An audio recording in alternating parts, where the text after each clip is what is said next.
నమస్తే. Welcome to Telugu రాజ్యం. ఈరోజు మనతో పాటు ప్రత్యేక అతిథి ఉన్నారు. ఆయన ఉమ్మడి ఆంధ్రప్రదేశ్ రాష్ట్రానికి హోంమంత్రిగా పనిచేసిన శ్రీ ఎంవి మైసూరారెడ్డి గారు. తాజా రాజకీయాల గురించి ఈరోజు వారితో చర్చించే ప్రయత్నం చేద్దాం. సార్ నమస్తే. నమస్తే. సార్ జగన్మోహన్ రెడ్డి గారు రాజధాని అనే తేనెతుట్టును మరొకసారి కదిలించే ప్రయత్నం చేశారు. ఆయన ఒక 2, 3 నెలల క్రితం మావిగన్ అనే ఒక ప్రత్యామ్నాయాన్ని తీసుకొస్తున్నాము అమరావతికి కాకుండా మచిలీపట్నం, విజయవాడ, గుంటూరుని రాజధాని చేస్తామని ప్రకటించారు. మళ్ళీ దాన్నే రీఇటరేట్ చేసి చెప్పటం జరిగిందాయన. అంటే ఇదే మా ఎన్నికల ఎజెండాగా కాబోతోంది అని చెప్పారు. అమరావతిని కోరుకునేవాళ్ళు రాష్ట్ర వ్యాప్తంగా టీడీపీకి ఓట్లేస్తారు. మావిగన్ కోరుకునేవాళ్ళు మాకు ఓట్లేస్తారని ఆయన స్పష్టం చేసేసారు. ఆయనలో కాన్ఫిడెన్స్ కనపడుతుందంటారా? అంటే మావిగన్ ఆల్టర్నేటివ్ మీద. ఈ మావిగన్ ఆల్టర్నేటివ్ అంటే ఇప్పుడు ఇది గతంలోకి పోయి చూడాలి. చరిత్రలోకి పోయి చూస్తే మద్రాసు రాష్ట్రంలో ఉన్నారు. ఆంధ్ర ప్రాంతము, రాయలసీమ ప్రాంతం కూడా మద్రాసు రాష్ట్రంలో ఉన్నారు. మద్రాసు రాష్ట్రం నుంచి విడిపోయి ఆంధ్ర రాష్ట్రం ఏర్పడింది. ఆంధ్ర రాష్ట్రంలో ఉన్నప్పుడు కర్నూలు రాజధాని ఏర్పాటు చేశారు. అప్పుడున్న రాజకీయ పెద్దలు చర్చల తర్వాత ఇది కర్నూలులో రాజధాని ఏర్పాటు చేసుకున్నారు. కర్నూలులో రాజధాని కూడా ఏర్పాటైన తర్వాత భవనాలు కూడా నిర్మాణం జరిగింది. నేను కర్నూలు వైద్య కళాశాలలో చదువుకున్నాను. ఆ కళాశాల భవనాలు కూడా సెక్రటరియట్గా ఉపయోగిస్తున్నారు. అక్కడే లైబ్రరీ ఉంది, దాన్ని అసెంబ్లీగా ఉపయోగించేదానికి అంటున్నారు. హాస్పిటల్ దగ్గర కూడా బిల్డింగ్లు ఉన్నాయి, అవి కూడా సెక్రటరియట్గా ఉపయోగించుకుంటున్నారు. కాలనీలు వచ్చాయి, A camp, B camp, C camp అని. అవన్నీ ఆఫీసర్స్కు ఉద్యోగస్తులు ఉండేదానికి కాలనీలు ఏర్పాటు చేశారు. ఇన్ని మెడికల్ కాలేజ్ హాస్టల్ కూడా పూర్వము లెజిస్లేటర్స్కు అతిథి భవనంగా ఉన్నది, హాస్టల్గా ఉన్నది. అటువంటిది అయిపోయిన తర్వాత ఉమ్మడి రాష్ట్రం హైదరాబాదు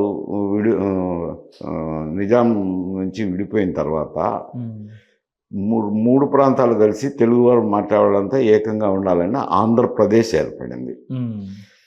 ఆంధ్రప్రదేశ్ ఏర్పడినప్పుడు సరే రాయలసీమ వారు రాజధాని అనేది త్యాగం చేసినట్టే లెక్క కదా. అనడంలో త్యాగం చేసినారని తెలుగు వారంతా ఏకమవుతున్నారో అని హైదరాబాద్లో క్యాపిటల్ పెట్టుకొని వచ్చినప్పుడు, అక్కడి నుంచి తరలి ఇక్కడికి వచ్చినప్పుడు రాయలసీమకు నష్టం జరిగింది కదా. ఆ ప్రాంతానికి జరిగినది దృష్టిలో పెట్టుకోవాల్సింది. ఎందుకంటే వివిధ కారణాల వల్ల, ఏమైనా కానీ కారణాలు కానీ, తెలంగాణ విడిపోయింది. మళ్ళా ఆంధ్ర రాయలసీమ కలిసి ఆంధ్రప్రదేశ్ ఏర్పాటైంది. ఏర్పాటైనప్పుడు దాని రాజధాని విషయం వచ్చినప్పుడు ఎవరైనా ఆలోచన చేశాను, గతంలో కర్నూలు రాజధాని ఉన్నది కదా, నష్టపోయినది కదా అని ఒక ఆలోచన చేసిండాల్సింది. కానీ అలాంటి ఆలోచన ఏం చేయలేదు. ఎందుకంటున్నాను అని అంటే, ఇద్దరు నాయకులు కూడా, అటు తెలుగుదేశం పార్టీ నాయకుడైన చంద్రబాబు నాయుడు గారికి కూడా రాజకీయంగా పునాది ఎక్కడంటే చిత్తూరు జిల్లా, రాయలసీమ రాజకీయ పునాది వేసింది. వీరికి కడప జిల్లా, జగన్మోహన్ రెడ్డి గారు కడప జిల్లా. అక్కడి నుంచి వచ్చి రాజకీయ ప్రస్థానం మొదలుపెట్టిన వాళ్ళు కనీసం కాస్త కూస్తో అయినా ఈ చరిత్రను చూసిండాల్సిందే కదా. ఆంధ్ర రాష్ట్రంలో ఉన్నప్పుడు కర్నూలు రాజధాని ఉన్నది కదా, ఏమనుకుంటారో ఏమని చూసిండాల్సింది. ముందైతే ఈ విషయం శాసనసభలో చర్చకు పెట్టినప్పుడు ముందు అందరూ కూడా అతనికి సలహా, ఇక్కడ రాయలసీమలో ఎక్కడన్నా ప్రభుత్వ భూమి ఉన్న చోట సజెస్ట్ చేస్తే బాగుంటుంది అనేది ఒక సలహా ఇచ్చారు అప్పుడు జగన్మోహన్ రెడ్డికి. ముందు సరేనని పోయి లోపలికి వెళ్ళిన తర్వాత ఆయన అమరావతి డిక్లరేషన్ చేస్తానని నాకు అభ్యంతరం లేదు అని చెప్పేసి అయితే ప్రభుత్వ భూమి ఉన్న చోటనే చూడండి అని ఒక క్లాజ్ పెట్టినారు. అది సజ్జల రామకృష్ణారెడ్డి గారు కూడా అదే విషయం చెప్పారు. పోనీ మళ్ళీ తర్వాత ఏమైంది, ఆయన అమరావతిని డిక్లేర్ చేసినారు. అసెంబ్లీలో రెజల్యూషన్ పెట్టినారు, డిక్లేర్ చేసినారు. అప్పుడు ప్రతిపక్ష నాయకుడిగా కొంచెమన్నా దాని మీద అపోజ్ చేసిండకుండా నాకు సమ్మతమేనని చెప్పి ప్రభుత్వ భూమి ఉన్న చోట పెడితే బాగుంటుందని ఒక మాట యాడ్ చేసి వదిలేసినారు.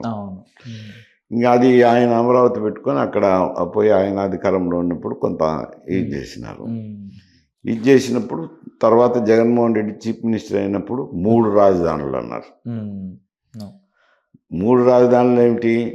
విజయవాడ ఏమో లెజిస్లేటివ్ క్యాపిటల్, వైజాగ్ ఏమో అడ్మినిస్ట్రేటివ్ క్యాపిటల్, కర్నూలు ఏమో న్యాయ రాజధాని అన్నారు. అది 2 బెంచీలో ఏమో.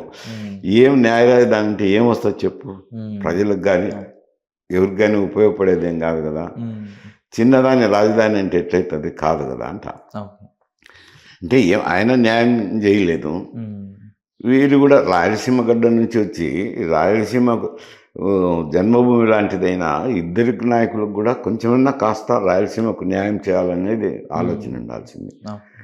రాయలసీమను గురించి మాట్లాడే వాళ్ళు ఎవరైనా కానీ ఇది ఇద్దరూ 2 దొందేలే అని అంటారు, తప్పకుండా అంటారు. ఎందుకంటే ఇప్పుడు ఆయన అమరావతి క్యాపిటల్ అన్నాడు. అమరావతి అంటే ఏమి? విజయవాడ గుంటూరు మధ్య నుండే స్థలమే కదా, అదే కదా. తర్వాత ఈయనేమంటున్నాడు? కొత్త స్లోగను మావిగాన్ అంటున్నాడు. మావిగాన్ అంటే మచిలీపట్నము, విజయవాడ, గుంటూరు. అంటే ఏం తేడా ఉంది? అంతా అక్కడే ఉంది కదా. కనీసం ఇతను ఇప్పటికైనా స్టాండ్ దొనకొండలో పెట్టాలనేది అప్పుడు సలహా చెప్పినాం.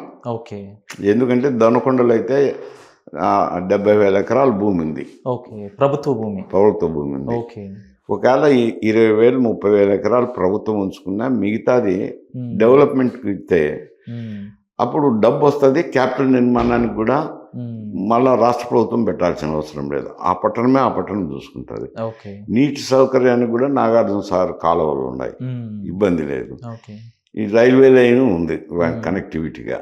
ఇవన్నీ దృష్టిలో పెట్టుకొని అందరం సలహా చెప్పినాం. ముందు సరే అని అన్నారు, కానీ అక్కడికి వెళ్ళిన తర్వాత అమరావతి ఒప్పుకొని ప్రభుత్వ స్థలం అనేది ఒక యాడ్ చేశారు. ఎందుకని ఇప్పుడు ఏమంటానంటే మావిగాన ఈ ఇద్దరు రాయలసీమ నుంచి వచ్చి కూడా మావిగాన్ అయితేనేముంది, అమరావతి అయితే పెద్ద తేడా ఏమిటి? మచిలీపట్నం విజయవాడ గుంటూరుకు తేడా ఏమిటి? గుంటూరు విజయవాడకు తేడా ఏమిటి? ఏం లేదు కదా అంట. ఈ పెద్ద తేడా ఏం లేదు. ఆ సందర్భంలో ఏం జరిగింది సార్? ఎందుకంటే మీరు నాడు జగన్ గారితోనే ఉన్నారు, మీరు సలహాలు ఇచ్చే స్థితిలో కూడా ఉన్నారు ఆయనకి. ఆ రాజధాని విషయంలో మీరేం చెప్పారు? ఆయన దేనికి సంబంధించి? దొనకొండ అనేదే చెప్పినాం. అది దొనకొండ అయితే ప్రభుత్వ భూమి ఉంది అదే అని చెప్పాము అందరము. యాజ్ ఏ పార్టీ నేతలు అందరుగా చెప్పారా, లేదంటే మీరు? కొందరు ఏదో అసెంబ్లీలో వస్తుంది కాబట్టి సలహా చెప్తారు, అంతా పార్టీ నేతలంతా ఎక్కడి నుంచి వచ్చి చెప్తారు. కొందరు ఏదో కూర్చొని ఆలోచన, ఈ ప్రశ్న వస్తుంది, ఈ సమస్య వస్తుంది అన్నప్పుడు అసెంబ్లీ డిబేట్స్లో జరిగే చర్చ. నాడు ఆయన ఆలోచన ఎలా ఉందంటారు సార్? అంటే అమరావతిని వ్యతిరేకించాలని దృఢ నిశ్చయంతోనే ఆయన నాడు అసెంబ్లీలోకి వెళ్ళారా? అసెంబ్లీకి దొనకొండ అయితే బాగుంటుంది అని చెప్పమని చెప్పినాం. ఈయన అభిప్రాయం ఈయన చెప్పొచ్చు కదా ప్రతిపక్ష నాయకుడుగా. అది చెప్పకుండా నాకు అమరావతికి అభ్యంతరం లేదు, అయితే ప్రభుత్వ స్థలాలు ఉన్న చోట తీసుకుంటే మంచిది అని చెప్పాడు. మంగళగిరిని కూడా ఆయన నాడు ప్రపోజ్ చేయడం జరిగింది. మంగళగిరిలో ఒక 5,000 ఎకరాలు లేదు, మంగళగిరి చెప్పలేదు.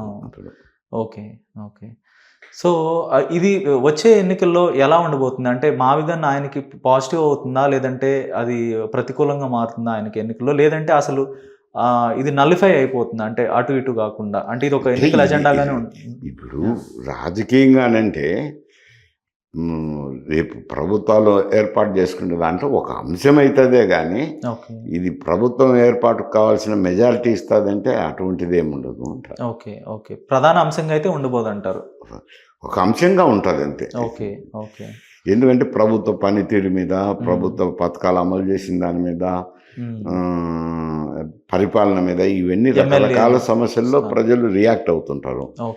రియాక్ట్ అయ్యి తీర్పిస్తున్నారు, అది సహజమే. ఇప్పుడు కనపడుతుంది కదా, ఎక్కడొచ్చినా వేవ్స్ వస్తూనే ఉన్నాయి కదా.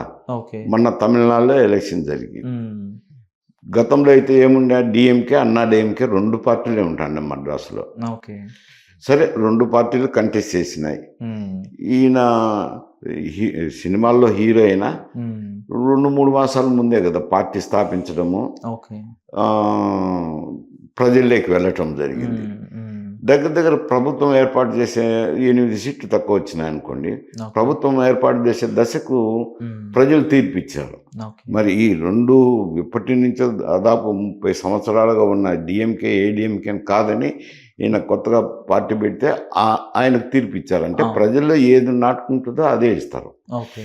ఇక్కడ కూడా అంతే, పరిపాలన మీద అయితేనేం, ప్రభుత్వ పనితీరు పట్లయితేనేం, ఇతర సమస్యలు ఉంటాయి కదా, అన్ని దృష్టిలో పెట్టుకునే హామీలు ఉంటాయి. ఇది కూడా ఒక అంశం అవుతుంది అంటుంది, తప్పకుండా ఒక అంశం అవుతుంది. ఇప్పుడు ఆయన రాయలసీమలో అనుకునే దానికి ఏమి ఇచ్చినారనేది అంటారు కదా, మావిగానైనా అంత ఆంధ్రకే 3 రాజధానులు పెట్టినప్పుడు అక్కడే ఇక్కడే ఏదో న్యాయ రాజధాని అన్నారు కదా, ఆయనకి ఇక్కడ రాయలసీమలో కూడా మాకు మా తరపున వాదించినారనే దానికి రాయలసీమలో కూడా సపోర్ట్ రాదు కదా. ఓకే. ఇక అమరావతి విషయంలో వైసీపీ ప్రధాన ఆరోపణ ఏంటంటే అది అవినీతికి ఒక కేంద్ర బిందువుగా మారింది అమరావతి. ఇప్పుడు డిజైన్లకే 400 కోట్లు ఖర్చు చేస్తున్నారు.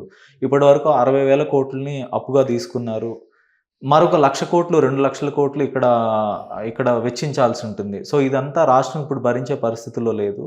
సో మచిలీపట్నం, గుంటూరు, విజయవాడ అయితే కొంత ఆల్రెడీ ఎస్టాబ్లిష్డ్ ఇన్ఫ్రాస్ట్రక్చర్ ఉంటుంది కాబట్టి సో ఎక్కువ వెచ్చించే సమస్య ఉండదు. మావి కానీ తీరి కాదులే, ఎన్ని ఊరికి విమర్శలు చేసి దానికి పనికి వస్తాయి. కానీ అసలు బేసిక్ ఐడియాలజీ ఏమిటి, క్యాపిటల్ ఎక్కడ ఉండాలనేది.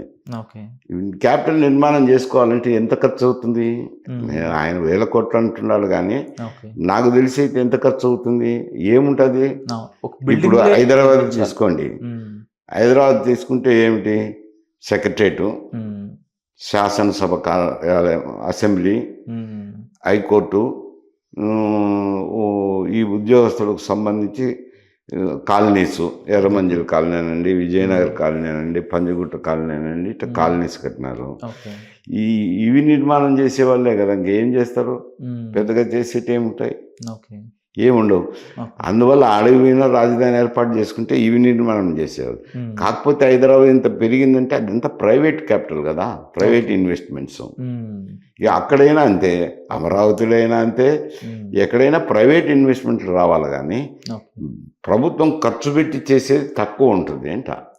ఏదో అసెంబ్లీ నిర్మాణం, హైకోర్టు నిర్మాణము, సెక్రటరియట్ నిర్మాణాలు, ఈ డైరెక్టరేట్స్కు భవనాలు, వేరియస్ డైరెక్టరేట్స్ ఉంటాయి కదా, కార్పొరేషన్స్, వాటికి భవనాలు, కాలనీలు, ఎందుకంటే ఎంప్లాయీస్ ఉండేదానికి కాలనీలు, ఉద్యోగస్తులు, ఐఏఎస్ కానీ ఐపీఎస్ కానీ ఇతర ఎన్జిఓలు కానీ వీళ్ళు ఉండేదానికి కాలనీలు. ఇవి నిర్మాణం చేసేవాళ్ళే కానీ ఇంకేం నిర్మాణం చేస్తారు? గవర్నమెంట్ ఖర్చు పెట్టి. కాకపోతే తాగునీటికి, ఎలక్ట్రిసిటీకి, ఇటువంటి ఇన్ఫ్రాస్ట్రక్చర్కు క్రియేట్ చేయాల్సింది ఉంటుంది. ఓకే. ఇప్పుడు చంద్రబాబు నాయుడు గారే 2019కు ముందు చెప్పారు, ఇప్పుడు కూడా చెప్తున్నారు, అంటే 2,00,000 కోట్లు బేసిక్ ఇన్ఫ్రాస్ట్రక్చర్ క్రియేట్ చేయడానికి అవుతుంది. సో ఇది ఈ రోజుతో పూర్తి అయ్యేది కాదు, 5 ఏళ్లలో పూర్తి అయ్యేది కాదు, ఒక 30 ఏళ్ళు పడుతుందని ఆయన చెప్తున్నారు.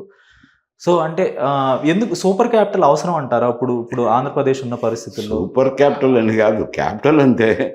సూపర్ క్యాపిటల్ అని, క్యాపిటల్లో కావాల్సినవి ఇవే ఉంటాయి, ఇంతకంటే మించి ఉండవు కదా.